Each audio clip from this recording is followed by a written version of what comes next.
খুনি হাসিনাকে জনসম্মুখে সকল শহীদ পরিবারের সম্মুখে প্রকাশ্যে ফাঁসি দিতে হবে। বিজয় আমরা সেদিন উদযাপন করব। যেদিন খুনি হাসিনার ফাঁসি হবে, বাংলার 18 কোটি মানুষ সেদিন বুক ভরে শ্বাস নেবে। কারণ খুনি হাসিনা শুধু একটি ব্যক্তির নাম নয়, সকল মাফিয়াতন্ত্র এবং সন্ত্রাস গুম খুনের রানী ছিল খুনি হাসিনা।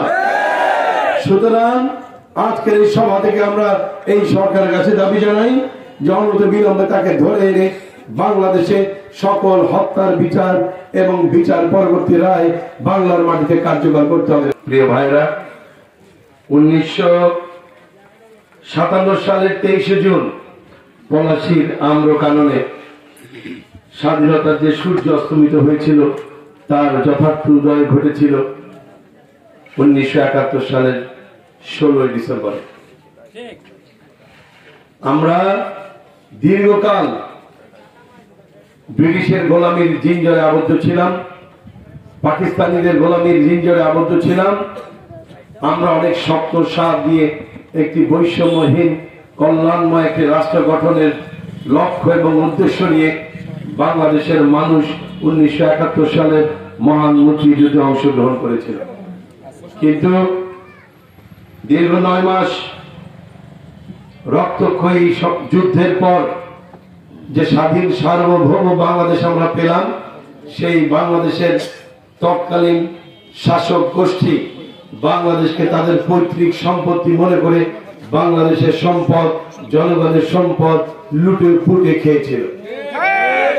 আমরা দেখেছি 1972 থেকে 75 সাল পর্যন্ত যারা নিজেদেরকে স্বাধীনতার সোল এজেন্ট বলে দাবি করে, যে দল বাংলাদেশের একক নেতৃত্বকারী দল হিসাবে নিজেদেরকে দাবি করে, সেই দল এবং সেই দলের নেতা শেখ মুজিব 1972 থেকে 1975 সাল পর্যন্ত বিরোধী মতের প্রায় 30,000 নেতা কর্মীকে হত্যা করেছিল। বাংলাদেশে মাত্র 4টি পত্রিকা রেখে সকল পত্রিকা বন্ধ করে দিয়েছিল। বাক স্বাধীনতা হরণ করেছিল। বিরোধী মতের সমস্ত নেতা কর্মীকে গ্রেফতার করেছিল। বিরোধী দলগুলিকে নিষিদ্ধ ঘোষিত করেছিল। বিশেষ করে বাংলাদেশ ইসলামের কথা যারা বলতো, প্রত্যেকটি ইসলামী দলকে শেখ মুজিব নিষিদ্ধ ঘোষণা করেছিল।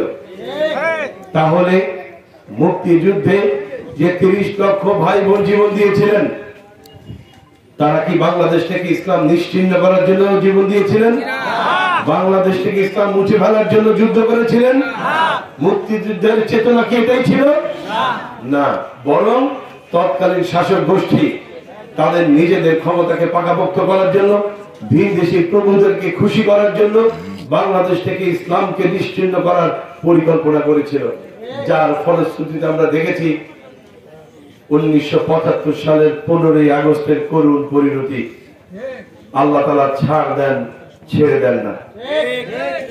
এরই ধারাবাহিকতায় যখন রাষ্ট্র ক্ষমতায় যে এসেছে, বাংলাদেশকে তারা একটি সুখী সমৃদ্ধশালী রাষ্ট্র হিসেবে তৈরি করার, পৃথিবীর বুকে পৃথিবীর মানচিত্রে বাংলাদেশকে একটি সমৃদ্ধশালী রাষ্ট্র হিসেবে গড়ে তোলার শপথ করেছে ঠিকই, কিন্তু আমরা দেখেছি বাংলাদেশ তলাবিহীন ঝুড়িতে পরিণত হয়েছে। অনেক রাজনৈতিক দল দেখেছি, অনেক দলের অনেক নেতা দেখেছি, দিনের পর দিন, বছরের পর বছর তাদের শোষণ দেখেছি, অনেক নীতি কথা শুনেছি, কিন্তু বাংলাদেশের ভাগ্যের কোন উন্নয়ন হয়নি। বাংলার জনগণের ভাগ্যের কোন উন্নয়ন হয়নি। বাংলার জনগণ যেখানে ছিল সেখানেই আছে, কিন্তু মাঝখান থেকে কিছু মানুষ কানাডার বেগম পাড়ায় বাড়ি বানিয়েছে, কিছু মানুষের পকেট ভারী হয়েছে। এই 53 বছরে বাংলাদেশ অনেক দল দেখেছে, কিন্তু ওই দলগুলি বাংলাদেশকে সঠিক নেতৃত্ব দিয়ে বাংলাদেশের বিশ্ব মানচিত্রে মর্যাদার আসনে বসাতে ব্যর্থ হয়েছে। তার কারণ কি? তার কারণ হলো তাদের নীতি এবং আদর্শ। তারা তাদের পকেট ভারী করার জন্য রাজনীতি করে, তারা তাদের পকেট ভারী করার জন্য ভোটে দাঁড়ায়, এবং তারা তাদের পকেট ভারী করার জন্য দল করে। যে কারণে বাংলাদেশের মানুষের ভাগ্যের উন্নয়ন হয়নি। বিগত 53 বছর আমরা এইসব দৃশ্য দেখে বাংলার মানুষ এখন ভাবতে শিখেছে, বুঝতে শিখেছে যে এখন তাদের করণীয় কি। যার ফলশ্রুতিতে 2024 সালের 5 আগস্ট বাংলার ছাত্র জনতা, কৃষক, শ্রমিক, মেহনতি জনতা রাস্তায় নেমে এসেছিল জালিমের জুলুমের বিরুদ্ধে। এটি শুধুমাত্র শেখ হাসিনার বিরুদ্ধে আন্দোলন ছিল না। এই পতন শুধুমাত্র শেখ হাসিনার পতন নয়। 5ই আগস্টে শেখ হাসিনার পতনের মাধ্যমে বাংলাদেশ থেকে সকল জুলুম, নির্যাতন, গুম, খুন, হত্যার ইতিহাস শেষ হয়ে গিয়েছে। এই বাংলাদেশে নতুন করে আর কোন স্বৈরাচার মাথা উঁচু করে দাঁড়ানোর সুযোগ দেওয়া হবে না। নতুন কোন চাঁদাবাজের জন্ম আমরা হতে দেব না। নতুন কোন টেন্ডারবাজ, নতুন কোন সন্ত্রাসী আর মাথা চাড়াও দিতে পারবে না। এই সমস্ত কিছু বন্ধ করার জন্যই 2024 সালের 5ই আগস্টের সৃষ্টি হয়েছিল এবং 5ই আগস্ট একটি সফল গণ অভ্যুত্থানের মাধ্যমে বাংলাদেশ দ্বিতীয় স্বাধীনতা অর্জন করেছে। এই দ্বিতীয় স্বাধীনতা অর্জনের এখন লক্ষ্য এবং উদ্দেশ্য একটি, সেটা হলো এই 53 বছরে আমরা অনেক কিছু দেখেছি। আমরা এখন সৎ ও যোগ্য লোকের নেতৃত্ব দেখতে চাই।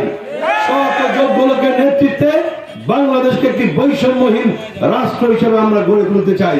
আমরা সংসদে এমন কিছু লোক পাঠাতে চাই যারা রাষ্ট্রের সম্পর্কে, জনগণের সম্পর্কে তাদের আমানত মনে করে, যারা রাষ্ট্র এবং জনগণের সম্পর্কে শুকরের মাংস খাওয়ার মতো হারাম মনে করে, যারা রাষ্ট্র এবং জনগণের সম্পর্কে জাহান্নামের আগুন খাওয়ার মতো মনে করে।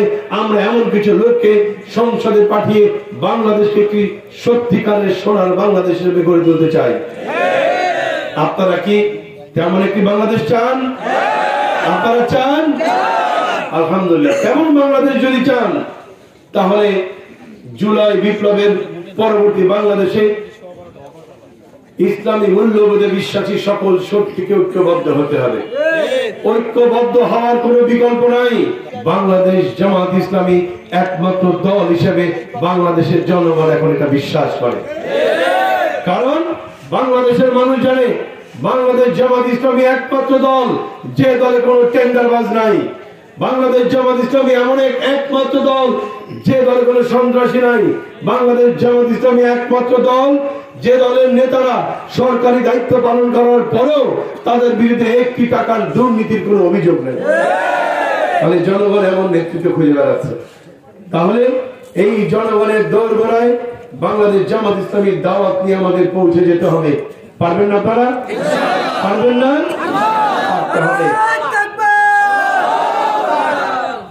প্রিয় ভাইরা, আমরা স্বাধীনতার আজকে 54 বছর উদযাপন করছি।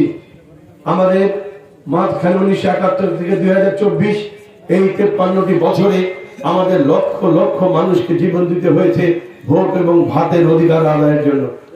মানুষের শুধুমাত্র মৌলিক যে অধিকার, বাসস্থানের যে অধিকার, এই অধিকার থেকে বঞ্চিত বাংলার মানুষ। বাংলাদেশের প্রায় 65% মানুষ এখনো গৃহহীন, যাদের ঘর নেই।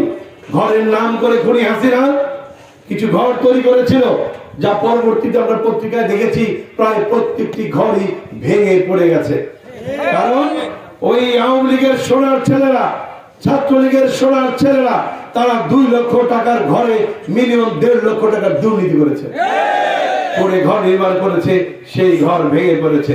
এইরকম দুর্নীতিবাজদেরকে বাংলাদেশের মানুষের মনের আকাঙ্ক্ষা অনুযায়ী বর্তমান অন্তর্বর্তীকালীন সরকার সন্ত্রাসী সংগঠন, দুর্নীতিবাজ সংগঠন হিসেবে বাংলাদেশ ছাত্রলীগকে নিষিদ্ধ করেছে। আজকের এই বিজয় দিবসে, আজকের এই বিজয় র্যালি এবং আলোচনায় আমরা আজকে হাজারো জনতা নিয়ে বর্তমান অন্তর্বর্তী সরকারের কাছে আমরা দাবি জানাচ্ছি, সন্ত্রাসী সংগঠন হিসেবে ছাত্রলীগকে যেভাবে নিষিদ্ধ ঘোষণা করা হয়েছে, একইভাবে দেশের সম্পদ লুটপাট করা, লাখো মানুষকে হত্যা এবং গুম করা এবং দেশে হত্যা এবং গুমের রাজত্ব কায়েম করার অপরাধে সন্ত্রাসী সংগঠন হিসেবে বাংলাদেশ আওয়ামী লীগকেও নিষিদ্ধ ঘোষণা করতে হবে। শুধু তাই নয়, আওয়ামী লীগের যে ফ্যাসিস্ট নেতা খুনি হাসিনা পালিয়ে গেছে, এই পলাতক খুনি হাসিনাকে ভারত থেকে ধরে আনতে হবে। ধরে এনে বাংলাদেশের মাটিতে তাকে ফাঁসির রায় দিতে হবে। শুধু দিলেই চলবে না, খুনি হাসিনাকে জনসমক্ষে সকল শহীদ পরিবারের সম্মুখে প্রকাশ্যে ফাঁসি দিতে হবে। তোর পরা খেতে কি দেখেছি আমি, কি দেখেছি মধুর হাসি সোনার বাংলা, আমি তোমায় ভালোবাসি